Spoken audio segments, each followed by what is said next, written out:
आप सब ने देखा कि वर्तमान इस स्थिति के अंदर डॉक्टर हैं, पुलिसकर्मी हैं, सफाई कर्मी हैं, वो सब अपनी अपनी भूमिका का निर्वहन कर रहे हैं।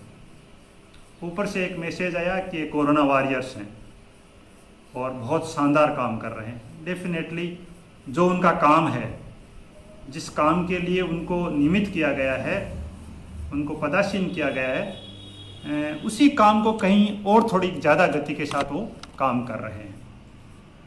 लेकिन शिक्षक का क्या काम होता है और क्या काम कर रहा है, इसको भी अपने को समझना है। शिक्षक भी दोहरी भूमिका में है। एक तो वह विद्यालयों के अंदर शिक्षण का काम, लोग यूँ सोच रहे होंगे कि शिक्षण का काम तो बंद है, स्कूल बंद है, इसलिए वहाँ कोई काम नहीं हो रहा होगा, लेकिन वास्तव में वहाँ पर भी काम हो रहा है। और दूसरा, कोरोना की ड्यूटी भी वो कर रहा है। और ड्यूटी भी कैसी? डॉक्टर की ड्यूटी कर रहा है, पुलिस वाले की ड्यूटी कर रहा है, सफाई कर्मी की ड्यूटी कर रहा है, और शिक्षण का मूल काम भी कर रहा है। शिक्षण का मूल काम किस प्रकार से कर रहा है? आप में से अनेकानेक शिक्षक साथी हैं और कुछ विद्यार्थी हैं। समाचार पत्रों के माध्यम से, सूचनाओं के माध्यम से आपने सुना होगा कि विद्यालयों में भी ऑनलाइन शिक्षण का काम है वो हो रहा है। स्कूल एजुकेशन में एक program smile, social media interface learning engagement, इसके माध्यम से बच्चों तक शिक्षण का काम है वो लगातार पहुंच रहा है। व्हाट्सएप के माध्यम से राज्य के विद्यालयों में अध्ययनरत कक्षा 1 से लेकर के और 12 तक के समस्त विद्यार्थियों का कक्षावार विषयवार व्हाट्सएप ग्रुप बनाया गया है। पीओ के माध्यम से ग्राम पंचायत स्कूल के जो उच्चतम स्कूल है, सीनियर सेकेंडरी स्कूल, उसके प्रिंसिपल के माध्यम से प्रत्येक व्हाट्सएप ग्रुप के लिए एक प्रभारी टीचर है, उनको नियुक्त किया गया है। और इस प्रकार से एनसीईआरटी, उसके बाद में एससीईआरटी उदयपुर, राजस्थान के ऐसे इनोवेटेड जो टीचर्स हैं जो इस तरह से शिक्षण में अन्य अन्य उपागमों का उपयोग करते हैं, उनके माध्यम से बहुत सुंदर वीडियो बनाए गए और उन वीडियो को प्रतिदिन कक्षावार विषयवार उन व्हाट्सएप ग्रुप में शेयर किया जाता है। बहुत ज़्यादा तो नहीं, लेकिन काफ़ी हद तक विद्यार्थियों के परिवार में किसी न किसी प्रकार सदस्य के पास इस तरह के व्हाट्सएप होते हैं, वो इंटरनेट से जुड़े हुए हैं, और उनके नंबर को जोड़ करके उन बच्चों तक वो वीडियो शेयर किए जाते हैं। बच्चे उनसे संबंधित कोई प्रश्न किए जाते हैं तो उस व्हाट्सएप ग्रुप में उपलब्ध जो उस कक्षा के या विषय के टीचर हैं वो उनको वापस पुनर्बलन भी देते हैं, संबलन भी दे रहे हैं, उनके प्रश्नों का वापस उत्तर भी दे रहे हैं। कुल मिलाकर के आज भी इस स्थिति के अंदर राजकीय विद्यालयों के विद्यार्थियों के लिए ऑनलाइन टीचिंग की सुविधा प्रदत्त की गई है। इसी प्रकार निजी स्कूलों में भी और इंटरनेट के अन्य माध्यमों से भी यह शिक्षण का काम है वो लगातार जारी है।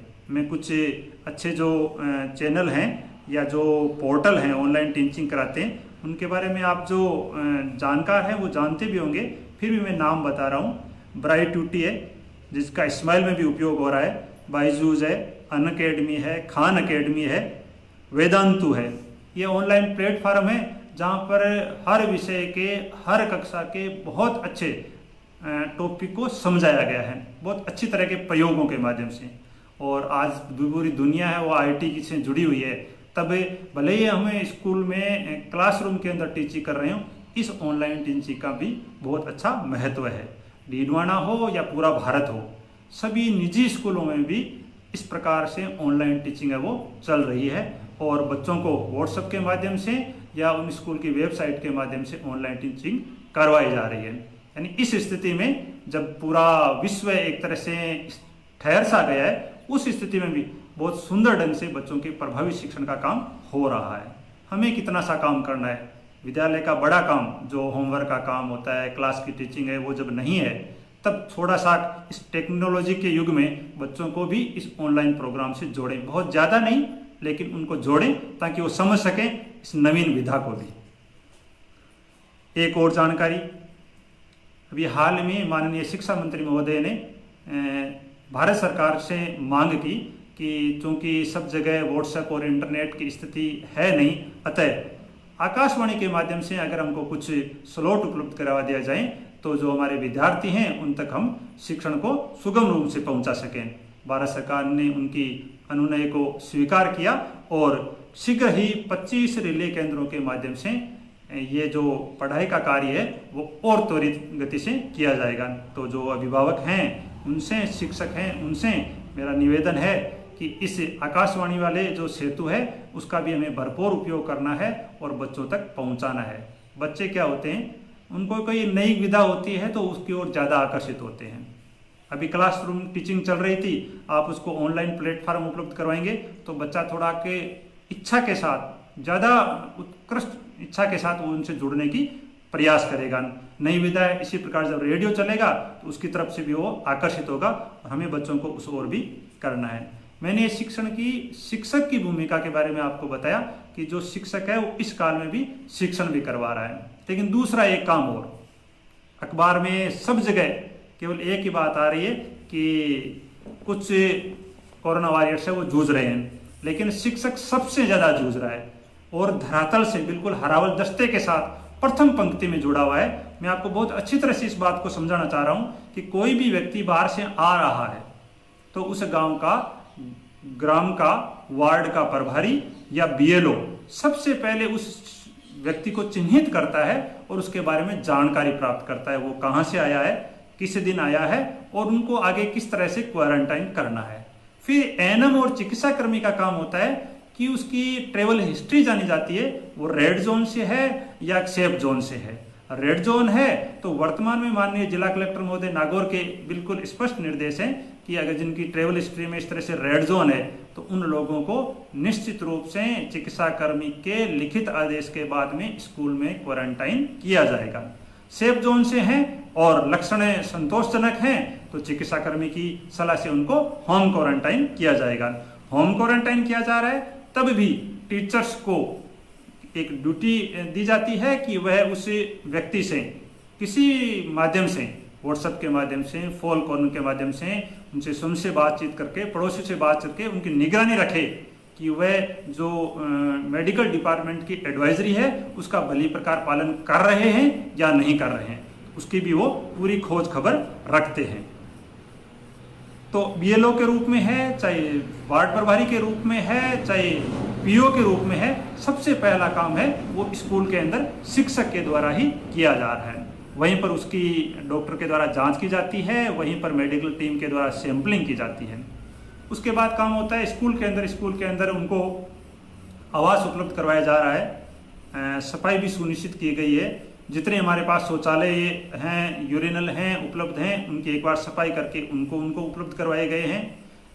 यथासंभव स्कूल में लाइट है तो प्रकाश, पंखे की व्यवस्था की गई है और वहाँ पर यात्री अगर स्कूल में उपलब्ध है तो 24 घंटे शिक्षक वहाँ पर उपलब्ध हैं उनकी जानकारी लेने के लिए, उनको हर तरह की सहायता उपलब्ध कराने के लिए। और आपकी जानकारी के लिए मैं बताऊं कि अनेक स्कूलों में इस तरह से ठहरे हुए व्यक्तियों ने विद्यालय के साथ जुड़ करके, चूंकि वो विद्यालय उनके गांव का है, उस स्कूल में वो पढ़े लिखे हैं, अतः वो इस विद्यालय के अंदर साफ सफाई, वृक्षारोपण, रंग रोगन हर प्रकार से सहयोग भी कर रहे हैं और उस स्कूल से मन से लगे हुए भी हैं, बहुत अच्छी काम कर रहे हैं। स्कूल के अंदर इस तरह से लोगों का ध्यान भी रखा जा रहा है। वहीं राज्य सरकार और माननीय कलेक्टर महोदय के निर्देश से ग्राम में एक कमेटी बनी है, कोर कमेटी, तो स्कूल के प्रिंसिपल हैं, पदेन पंचायत प्रारंभिक शिक्षा अधिकारी पीओ साहब हैं, वो उस कमेटी के प्रभारी हैं। उनके नेतृत्व में एक अलग तरह का और काम चल रहा है, राहत का काम। अभी हाल ही में स्कूल में उपलब्ध जो एमडीएम के लिए अनाज था, उस अनाज को आंगनबाड़ी जो कार्यकर्ता हैं उनको उपलब्ध करवाया गया है ताकि जो वहाँ पर धात्री महिलाएं हैं, बच्चे हैं, उनको एक निश्चित मात्रा में उनको उपलब्ध करवाया गया है। इसी के साथ में राशन डिपो के जो डीलर वगैरह हैं, रिटेलर हैं, वो भी ग्राम के अंदर जब बांटते हैं अनाज वगैरह को तो वहाँ पर भी पीओ के निर्देशन में एक टीचर को लगाया गया है और वह टीचर ताकि बिल्कुल ट्रांसपेरेंसी के साथ सब लोगों को साथ, अधिक आवश्यकता वाले लोगों को सबसे पहले इस तरह से बिल्कुल वार्ड वाइज उस अनाज का वितरण भी किया जा रहा है। तो संक्रमण में भी शिक्षक लगा है, राहत में भी शिक्षक लगा है और इस प्रकार से अपना काम है वो बखूबी कर रहा है।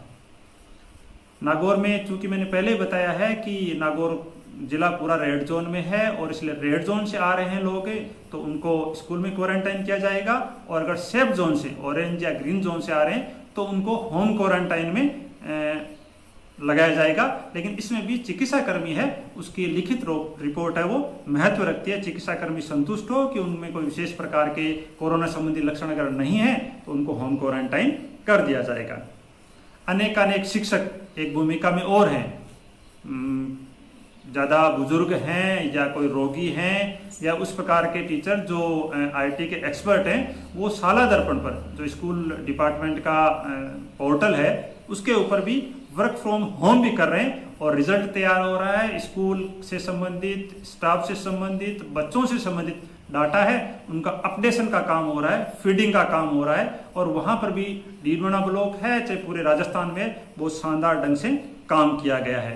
हमारे जो स्कूल में स्टाफ लगा है उन स्टाफ के लिए भी सीबीओ डीडवाना के माध्यम से अच्छा प्रयास किया गया है। सभी स्टाफ के लिए मास्क, स्कूल वार सैनिटाइजर और प्रत्येक शिक्षक के लिए कोरोना संबंधित प्रतिरोधक क्षमता विकसित करने के लिए क्वाथ काढ़ा निर्माण के लिए शुष्क सामग्री के पैकेट जो आयुर्वेद डिपार्टमेंट जयपुर से हमें प्राप्त है उनको भी प्रत्येक विद्यालय तक पहुंचाया गया है। विभाग भी अपने कार्मिकों के लिए पूरा सजग है कि वो स्वयं सेफ रहें और फिर जनता का सहयोग भी करते रहें।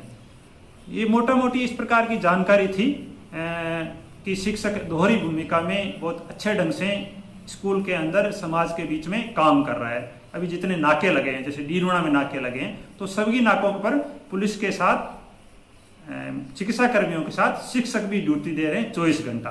जो शेल्टर होम लगे हैं, पावटा का भीमराव अंबेडकर स्कूल है, चाहे डीडवाना का स्वामी विवेकानंद स्कूल है, चाहे सवाई नर्सिंग कॉलेज है, साठ का बंगलो है, वहां पर भी स्वास्थ्य कर्मी, पुलिस कर्मी और स्कूल एजुकेशन का स्टाफ वो पूरी मुस्तैदी के साथ लगा है। वहां पर भी जिस प्रकार से लोग आ रहे हैं, उनकी सेवा है, उनकी भोजन की व्यवस्था है, उनकी पूरी देख रेख है, वहां पर भी काम होता है। इस प्रकार से शिक्षक बहुत बड़ी भूमिका में इस कोरोना महामारी में भी अपनी अच्छी तरह से भूमिका का निर्वहन कर रहा है। कुछ साथियों, थोड़ी और बात है, मैं आपके बीच में बात करना चाहूँगा।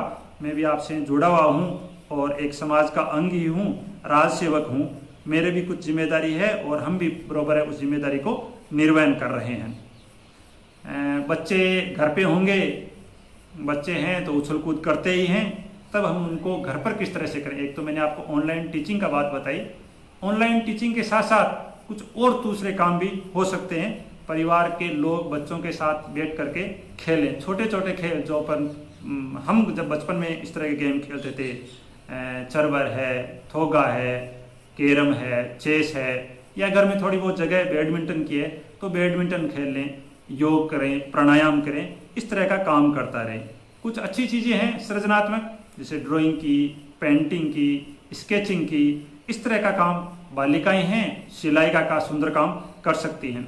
तो इस प्रकार के कामों में जुड़े रहें, क्योंकि लंबे समय तक के घर में रहने से बोरियत तो थोड़ी महसूस होती है। लोगों का स्वभाव तो ऐसा है कि 20 किलोमीटर से डीडवाना में तफरी करने के लिए आते हैं, चाय पी करके, पूड़ी खा करके चले जाते हैं। ये कोरोना से पहले की बात मैं बता रहा हूँ। तो इस प्रकार के स्वभाव वाले लोगों को घरों में रोकना बड़ा मुश्किल काम है। तब इस प्रकार के थोड़े सृजनात्मक से काम घर के परिवार के लोग आपस में बैठ करके और कर सकते हैं। टीवी के अच्छे प्रोग्राम भी चल रहे हैं, आपके घर में नेट की सुविधा है तो कोई दूसरे प्रोग्राम, क्रिएटिव प्रोग्राम है आजकल यूट्यूब पर, गूगल पर, दुनिया भर के इस तरह के सुंदर काम पड़े हैं जहाँ से अपन विभिन्न प्रकार की अन्य जानकारियाँ वो भी ले सकते हैं। कुल मिलाकर के ये जो कोरोना की स्थिति है वो बिल्कुल स्पष्ट दिख रहा है कि थोड़ी लंबी चलेगी। कभी एक बार चढ़ाव होगा कोरोना के मरीजों का तो कभी एक बार वापस बैलेंस में आएगा। अभी जिस प्रकार से आपको सूचना है कि बहुत बड़े व्यवसायी और मजदूर वर्ग है वो बाहर से यहाँ पर हमारे आ रहे हैं, तो हो सकता है उनके कारण से फिर वापस संक्रमण की स्थिति बहुत अच्छी सावधानी के साथ उनको स्क्रीन करके ला रहे हैं।